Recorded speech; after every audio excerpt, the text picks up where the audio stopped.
Welcome to bulletin news. ముందుగా headlines.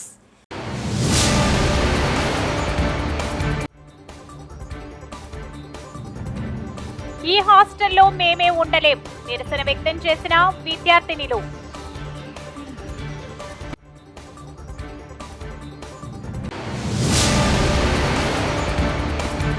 Kurnool pension పంపిణీ కార్యక్రమం. సచివాలయం ఉద్యోగులు, Telugudesam party state organiser secretary 46వ ward incharge G Sanjeeva Lakshmi ఆధ్వర్యంలో. ధన్వాడ మోడల్ హాస్టల్లో సమస్యలు పరిష్కరించాలని కోరుతూ విద్యార్థులు నిరసన వ్యక్తం చేశారు.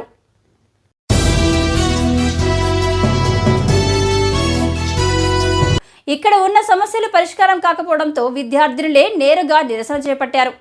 విద్యార్థులను చేపట్టిన నిరసన కార్యక్రమానికి ఏబీవీపీ మద్దతు ఇచ్చారు. మా సమస్యలు పరిష్కారం అయితేనే మేము క్లాసులు వింటామంటూ మొండికేశారు. హాస్టల్ బయట కూర్చొని మా సమస్యలు పరిష్కరించాలని విద్యార్థులు డిమాండ్ చేశారు. హాస్టల్ బయట నినాదాలు చేశారు. గత ఏడాది నుంచి మేము సమస్యలు ఎదుర్కొంటున్నా పట్టించుకునేవారు లేరని ఆందోళన వ్యక్తం చేశారు. మీ సమస్యలను వారం రోజుల్లో పరిష్కరిస్తామని డీసీడీఓ అనురాధ హామీ ఇచ్చారు. ఎలాంటి ఇబ్బంది కలగకుండా చూస్తామని చెప్పారు. ప్రధానంగా హాస్టల్లో కేర్ టేకర్, ఏఎన్ఎంను నియమిస్తామని అన్నారు. హాస్టల్ పరంగా ఏమైనా ఉంటే నాకు నేరుగా ఫోన్ చేయాలని డీసీడీఓ విద్యార్థినులను కోరారు. వారం రోజుల్లో వెంటనే సమస్యలు పరిష్కారం చేయకపోతే ఆందోళన చేపడతామని ఏబీవీపీ నాయకులు హెచ్చరించారు. సమస్యలతో కూడిన వినతి పత్రాన్ని విద్యార్థినులు డీసీడీఓకు అందించారు. ఈ కార్యక్రమంలో ఏబీవీపీ నాయకులు రవికుమార్ గౌడ్, చాకలి బాలరాజు, నవీన్ కుమార్ గౌడ్, శ్రీహరి గౌడ్, గొల్ల సాయి కుమార్, రవికుమార్, బోడ శివ, బీజేవైఎం నాయకులు విష్ణువర్ధన్ రెడ్డి, కురుమూర్తి యాదవ్లు పాల్గొన్నారు.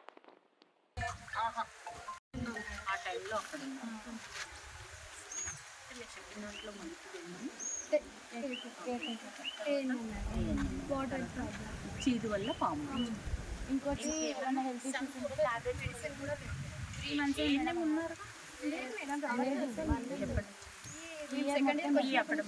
ఇప్పుడు లాస్ట్ మీకు ఎమర్జెన్సీకి ఎవరికన్నా ఏమన్నా ఇబ్బంది అంటే అందుబాటులో మెడిసిన్ ఉండిందా, ఏమన్నా అయ్యిందా కేసు అని. డోర్నకల్ నియోజకవర్గంలో మంత్రి పొంగులేటి శ్రీనివాసరెడ్డి పర్యటించారు. డోర్నకల్, చాపల తండా, తోడెళ్లగూడెం, రాయిగూడెం గ్రామాల వద్ద సీతారాం ప్రాజెక్టు పనులను సందర్శించి పరిశీలించారు. మహబూబాబాద్ జిల్లా డోర్నకల్ మండలంలోని సీతారామ ప్రాజెక్టులో భాగంగా లిఫ్ట్ ఇరిగేషన్ ను పరిశీలించారు రాష్ట్ర రెవెన్యూ శాఖ మంత్రి పొంగులేటి శ్రీనివాసరెడ్డి. అనంతరం మీడియాతో మాట్లాడుతూ గత ప్రభుత్వం ధనార్జనే ధ్యేయంగా ప్రాజెక్టు పనులను నిర్లక్ష్యం చేసిందన్నారు. ప్రజా సంక్షేమం పట్ల గత ప్రభుత్వం చిత్తశుద్ధి లేకుండా పనిచేసిందని ఆగ్రహం వ్యక్తం చేశారు. నిరుద్యోగుల పట్ల రేవంత్ ప్రభుత్వం చిత్తశుద్ధితో పనిచేస్తుందని, ప్రజా ప్రభుత్వం వచ్చిన 6 నెలల్లోనే 30,000 ఉద్యోగాలను ఇచ్చిందని అన్నారు. సీతారామ ప్రాజెక్టు ద్వారా 100 ఎకరాలకు సాగునీరు అందుతుందని చెప్పారు. ప్రాజెక్టు పనులను త్వరితగతిన పూర్తి చేయనున్నట్టు తెలిపారు. నేత రాజశేఖర్ రెడ్డి గారి టైంలో రాజీవ్ సాగర్, ఇందిరా సాగర్ పేరుతో జలయజ్ఞంలో భాగంగా ఏవైతే ఉమ్మడి ఆంధ్రప్రదేశ్లో చేపట్టిన ప్రాజెక్టులలో భాగంగా ఏర్పాటు చేసిన ఆ స్కీములనే రీడిజైన్ అనే ఒక పేరు పెట్టి ఆనాడు ఈపీసీలో 2,800 కోట్లు ఖర్చుతో సుమారు 2,75,000 ఎకరాలను సాగులో తీసుకొచ్చే రాజీవ్ సాగర్, ఇందిరా సాగర్ని రీడిజైన్ పేరుతో డిజైన్లు మార్చి పేరు మార్చి మొదటిగా 9,000 కోట్లతో శాంక్షన్ చేశామని చెప్పారు. ఈ 9,000 కోట్లని ఈనాడు సుమారు 18,000 కోట్లతో ఈ ప్రాజెక్టుని గత ప్రభుత్వం చేపట్టి ఈ 18,000 కోట్లలో సుమారు 8,500 కోట్లు ఇప్పటికే ఖర్చు పెట్టారు. కానీ ఈ 8,500 కోట్లు ఖర్చు పెట్టినా 1 ఎకరానికి కూడా నీళ్ళిచ్చిన సందర్భం లేదు. ఇది చాలా హాస్యాస్పదమైన విషయం. దీన్ని పేదోడు రాజ్యం రావాలి అని గడిచిన అసెంబ్లీ ఎన్నికల్లో యావత్ తెలంగాణ ప్రజల దీవెనలతో ఇందిరమ్మ రాజ్యం వచ్చిన తర్వాత యుద్ధ ప్రాతిపదిక మీద గౌరవ ముఖ్యమంత్రి రేవంత్ రెడ్డి గారి నాయకత్వంలో ఉత్తమ్ కుమార్ రెడ్డి గారు మంత్రి గారు సారథ్యంలో ఇరిగేషన్ ప్రాజెక్టులలో ముఖ్యంగా ఉమ్మడి ఖమ్మం జిల్లా పాత వరంగల్ జిల్లాలోని కొంత ప్రాంతానికి నీరిచ్చే దాంట్లో భాగమైన ఈ ప్రాజెక్టుని ఈనాడు పూర్తి చేసే దిశలో కార్యక్రమాన్ని చేపట్టడం జరిగింది. దాంట్లో భాగంగానే 15 రోజుల క్రితం హెడ్ వర్క్స్ని, ఫస్ట్ లిఫ్ట్ని, థర్డ్ లిఫ్ట్ని పరిశీలించాం. గౌరవ ఇరిగేషన్ శాఖ మంత్రి గారు, డిప్యూటీ సీఎం గారు, మిగతా మంత్రులమంతా మేము మొదటి లిఫ్ట్లో వెటరన్ను కూడా 4 రోజుల క్రితం ట్రయల్ వేయటం జరిగింది. అంటే ఎడ్రిచ్లో కంప్లీట్ అయినా కూడా థైలాండ్ అయిన పాలేరు దాకా నీళ్లు రావాలి అంటే హైదరాబాద్ ఈ రోజు రాజేంద్ర నగర్లోని ఇంటిగ్రేటెడ్ ల్యాబ్ కాంప్లెక్స్ ప్రారంభోత్సవంలో పాల్గొన్న మంత్రి తుమ్మల. ఈ ప్రారంభోత్సవంలో పాల్గొన్న వ్యవసాయ శాఖ, ఉద్యాన శాఖ డైరెక్టర్లు, వ్యవసాయ శాఖ, ఉద్యాన శాఖ మార్కెటింగ్, ఇతర ఉన్నతాధికారులు 7.90 కోట్లతో నిర్మించిన ఇంటిగ్రేటెడ్ ల్యాబ్ కాంప్లెక్స్. ఈ ఇంటిగ్రేటెడ్ ల్యాబ్ కాంప్లెక్స్లో మట్టి పరీక్ష, విత్తన పరీక్ష, ఎరువుల పరీక్షల కోసం 3 ల్యాబ్లు ఉన్నాయి. వ్యవసాయ శాఖ, ఉద్యాన శాఖ డైరెక్టర్లతో, వ్యవసాయ శాఖ, ఉద్యాన శాఖ అధికారులు, జిల్లా అధికారులతో సమీక్ష సమావేశం నిర్వహించిన మంత్రి తుమ్మల.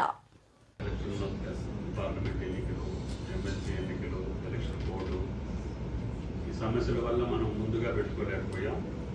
అయినా సరే మీ అందరికీ రాష్ట్ర ప్రభుత్వం యొక్క ప్రాధాన్యత మీకు తెలియదు కాదు. మన సమాజానికి కానీ, మన దేశానికి కానీ, మన రాష్ట్రానికి ప్రధానమైనటువంటి వనరు వ్యవసాయం. వ్యవసాయ దేశమైనటువంటి మన రాష్ట్రం అన్ని పంటలకు అనుకూలమైనటువంటి మన రాష్ట్రం, అన్ని వనరులు సమకూర్చుకోగలిగినటువంటి తెలంగాణ, అందరికంటే అగ్రగామిగా ఉండగలిగినటువంటి సందర్భాన్ని రాష్ట్ర ప్రభుత్వం గుర్తించి రేవంత్ రెడ్డి గారి ప్రభుత్వం అత్యధిక ప్రాధాన్యత, ప్రథమ ప్రాధాన్యత అనుకోండి, వ్యవసాయం, రైతు సంక్షేమం. రఘునందన్ గారు చెప్పినట్టుగా మనం ఈ శాఖలో మీ తల్లిదండ్రుల దయ వల్ల మీకు వచ్చినటువంటి అవకాశం, మనందరికీ కూడా రైతుకు సేవ చేసేటటువంటి, రైతుకు సహాయపడేటటువంటి, ఆరుగాలం కష్టపడేటటువంటి రైతుని మనం నిలబెట్టగలిగేటటువంటి సలహాల ద్వారా, సంప్రదింపుల ద్వారా, సూచనల ద్వారా, మన యొక్క ప్రమేయంతో ఆ రైతుకు లాభం జరిగితే మిమ్మల్ని జీవితకాలం ఆ రైతు. వెల్కమ్ టు జనం వాయిస్. మహారాష్ట్రలోని పూణేలో ఓ జలపాతాన్ని చూసి ఎంజాయ్ చేసేందుకు సంతోషంతో టూర్ వెళ్లిన ఫ్యామిలీ. ఒక్కసారి తొలకరి జల్లులు కురియడంతో పచ్చని ఎత్తైన కొండలపై జలపాతం ఒక్కసారిగా ఉప్పొంగడంతో ఆ జలపాతంలో చిక్కి ఒక్కరికొక్కరు వరదలో కొట్టుకుపోయిన దృశ్యాలను జనం వాయిస్ టీవీ చూపించే ప్రయత్నం చేస్తుంది.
కార్నర్లో పెన్షన్ పంపిణీ కార్యక్రమం సచివాలయం ఉద్యోగులు Telugudesam party state organiser secretary 46వ వార్డు ఇన్ఛార్జ్ బి సంజీవలక్ష్మి ఆధ్వర్యంలో సోమవారం కేవీఆర్ కాలేజ్ ప్రాంత బాబు జగజీవన్ రామ్ నగర్లో ప్రారంభించారు. ఉదయం 6 గంటల నుంచే పెన్షన్ లబ్ధిదారులకు ఇచ్చారు. ఈ సందర్భంగా బి సంజీవలక్ష్మి, చిన్న పద్మమ్మ, చిన్నక్కలు మాట్లాడుతూ గత ప్రభుత్వంలో 1000 రూపాయలు పెంచేందుకు 5 సంవత్సరాలు పడితే చంద్రబాబు నాయుడు ముఖ్యమంత్రి అయిన నెల రోజులు గడవక ముందే 1000 రూపాయలు పెంచడం సంతోషంగా అవ్వాతాతలు హర్షం వ్యక్తం చేస్తున్నారని తెలిపారు. ఈ కార్యక్రమంలో బూత్ ఇన్ఛార్జీలు ఎస్ రమేష్, శ్రీను, టీడీపీ నాయకులు, కార్యకర్తలు తదితరులు పాల్గొన్నారు. 1000 రూపాయలు కలుపుతూ 4000 రూపాయలు పెన్షన్ 1000 రూపాయలు పెంచుతూ ఒక్కసారిగా ఒక్కొక్క మనిషికి ఒక పెన్షన్ దారుడికి 7000 రూపాయలు ఇవ్వడం అనేది ఆషామాషి విషయం కాదు. అలాంటి పనిని మా చంద్రబాబు నాయుడు గారు, భరత్ గారు సాధ్యం చేశారంటే తెలుగుదేశం పార్టీకి ఉన్న ఘనత ఇంకా చెప్పదలుచుకోలేదు. ఎందుకంటే తెలుగుదేశం పార్టీ ఏ మాట అయితే చెప్తుందో అది ఖచ్చితంగా నెరవేరుస్తుందని చెప్పేసి ఈ రోజు నిరూపణ అయింది, మళ్ళొకసారి నిరూపణ అయింది. అంతేకాకుండా ప్రజలందరికీ మేము ప్రజలకు ఎంప్లాయ్మెంట్ ఇవ్వడంలో కూడా ముందుంటామని చెప్పేసి నేను తెలియజేసుకుంటున్నాను. తెలుగుదేశం పార్టీలో మేమంటూ భాగస్వాములమైనందుకు మేము చాలా సంతోషకరంగా ఉంది. తెలుగుదేశము నెక్స్ట్ ఈ ప్రజలకి కర్నూలుని ఒక భరతన్న గారు ఒకటే చెప్పారు, స్మార్ట్ సిటీగా చేస్తాను, ఇక్కడ ఎంప్లాయ్మెంట్ ఇస్తాను, అవన్నీ ఖచ్చితంగా నెరవేరుస్తాము.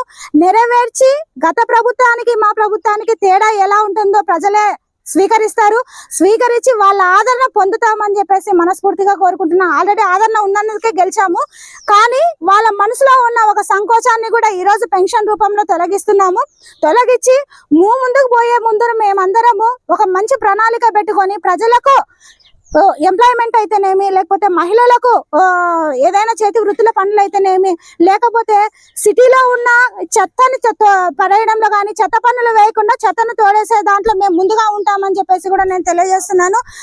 ఈమె మాకెంతో తోడుగా ఉంది. ఈమె మాకు ఎలక్షన్ల ముందుకే, అటువైనసారి ఎలక్షన్ల ముందుకే మాకెంతో సంతోషాన్ని ఇచ్చి ఆనందంగా మాటలు చెప్పి మాకు అన్ని చేస్తాను, అన్ని చూస్తానని చెప్పింది. ఈమె చెప్పిన మాటలతో చాలా సంతోషపడి భరతన్నకు ఓటేసినాము. ఈ భరతన్న కూడా చాలా రకంగా చెప్పినాడు, మాకు ఆనందంగా చెప్పినాడు. సంతోషంతో మేము భరతన్నకు కూడా ఓటేసినాము. మాకు ఈమె ఏ కష్టాలు వచ్చినా కూడా చేస్తా అని మాకు మాట ఇచ్చింది ఓట్ల కంటే ముందు. ఆ సంతోషంతో మేము ఓట్లు వేసినాం, గెలిపించుకున్నాము. రోజు 1వ తారీఖు మాకి 7000 పింఛను వచ్చినందుకు మేడం మాకు సాయం చేసినందుకు మేడంకి కూడా ధన్యవాదాలు. మేము చాలా ఆనందంగా ఉంది, మాకు ఇంటికి వచ్చినందుకు చాలా సంతోషంగా ఉంది. సార్కి కూడా వందనాలు. చంద్రబాబు నాయుడు గెలిచినందుకు కూడా చాలా సంతోషంగా ఉంది. ఇటువంటి ఆనందం ఎప్పుడు కూడా ఇంకా పట్టలేమేమో అనిపిస్తుంది. నాకు చాలా ఆనందంగా ఉంది, సంతోషంగా ఉంది. చిన్న పద్మ గారు.